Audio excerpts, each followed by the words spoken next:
ফেরাউনের যে লাশ আছে না, ফেরাউনের লাশ কিন্তু আবিষ্কার হয়েছে বেশি দিন না, 1898 সালে, এবং আবিষ্কার হওয়ার তার প্রায় 77 বছর পরে 1975 সালে ফ্রান্সে নিয়ে গেছে ওই লাশ। আলাদা পাসপোর্ট দিছে, ও সম্মান করছে ফেরাউনকে, আলাদা পাসপোর্ট করে তাকে ওখানে নিয়ে গেছে।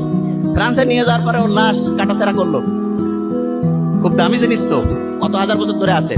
তারপরে তাকে ওর ফুসফুসের মধ্যে পানি এবং তার শরীরের মধ্যে যে সেন্সটা, ওইখানকার যারা হচ্ছে ফরেন্সিক মানে ডাক্তারদের মধ্যে একটা টাইপ আছে, তারা মানুষ মারা যাওয়ার কারণ কি ব্যাখ্যা করে লেখে, ফরেন্সিক মেডিসিন।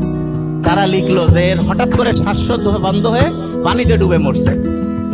আল্লাহ বলছে না যে তোমার লাশ আমি অবিকৃত রাখবো। যতগুলো ফেরাউন কিন্তু একটা না, বহুগুলো ফেরাউন আছে। জানেন কি এটা? ধর বাংলাদেশের প্রধানমন্ত্রী প্রেসিডেন্ট থাকে না, এরকম মিশরের যে হেড তাকে ফেরাউন বলে। অনেকে মনে করে এটা বোধহয় কোনো লোকের নাম।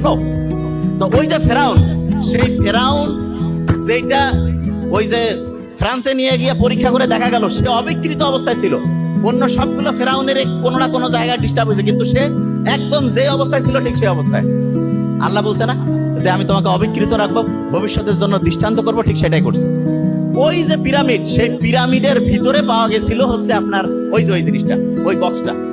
এবং ওই বক্স পাওয়ার পরে ওইখানে দুইটা যে চিঠি, তৃতীয় চিঠির মধ্যে কি করছে?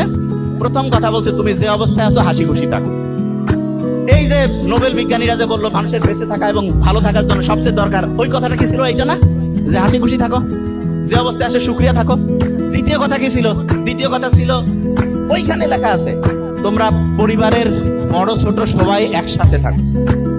আমরা যে এখন এই যে যত রকমের সোশ্যাল, এই যে কি বলে এটার নাম, সোশ্যাল মিডিয়া হ্যান ত্যান যে আছে, এগুলোতে যে অ্যাডিক্টেড, এটার বড় কারণটা কি? বড় কারণটা হচ্ছে ফ্যামিলির আব্বা আম্মা ভাই বোন, তারপরে দাদা দাদি নানা নানি চাচা